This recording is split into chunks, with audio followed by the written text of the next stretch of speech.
President Cyril Ramaphosa has defended Finance Minister Enoch Godongwana's decision to increase the VAT from 15 to 16% by the year 2026. The Democratic Alliance rejected the budget even before Godongwana delivered it.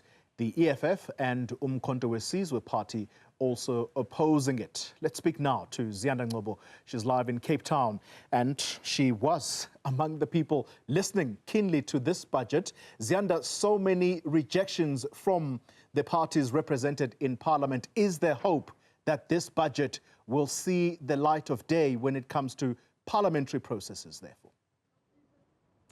Well, this is exactly then what is going to take place next, Xoli. The next stage is for Parliament to deliberate over this budget, which in essence is a proposal, Xoli. And with all these rejections, it's going to be interesting to see whether or not these political parties will actually support each other. It's interesting to note that the DA, EFF and MK all agreeing on this particular issue. But will they put their money where their mouth is when it comes to the Money Bills Act, which allows them for Parliament to change the bill, because then it would mean these parties would have to engage with each other on how exactly and which points exactly would need to be changed in this particular budget proposal that was presented by Enoch Godongwana. I also got to speak briefly to President Cyril Ramaphosa about what it took to get to this moment. I must say, looking very relieved and jovial there, that his part is at least done for now. Let's listen to what he had to say earlier.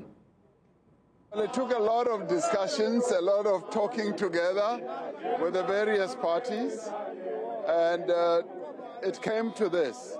And in the end, the minister was faced with a lot of challenges and difficulties of how to balance the budget, particularly in the face of declining revenues, but also not wanting to cut spending and have austerity.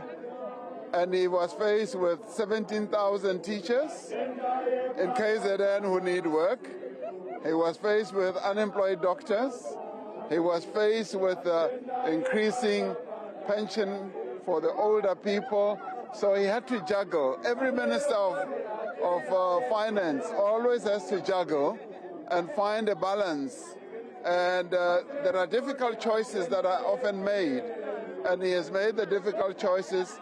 Now, Parliament will have to discuss all that and come up with solutions. Now, they must now bring about solutions. So that's President Cyril Ramaphosa talking about how he's not really, going to be involved in, responding to questions about whether or not this budget will be thwarted when it has to be voted on the 23rd of May. Suffice to say that it will be a long time coming, and you know that a week in politics is a very long time. But earlier on, I was speaking about that Money Bills Amendment Act that allows for Parliament to change the budget. It would be the first time that this particular act would have been invoked in our country's democracy, and a testament, of course, of what it would have taken to get to this point, getting used to a multi-party government. And you would have heard as well Enoch Godongwana, apologizing to South Africans for that postponement. And I must say that from besides, the DA, MK party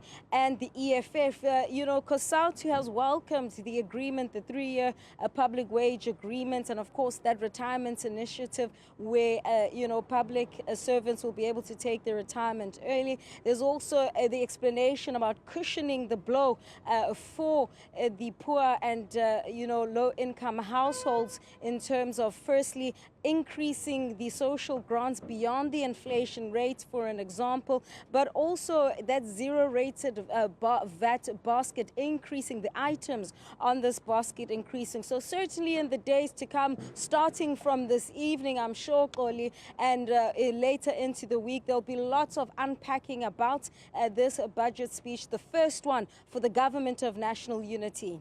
Indeed, Ziyanda, thank you very much. Wrapping up the day for us in Parliament, and as she correctly put it, we are going to have thoroughgoing conversations about this particular budget, so look out for those discussions.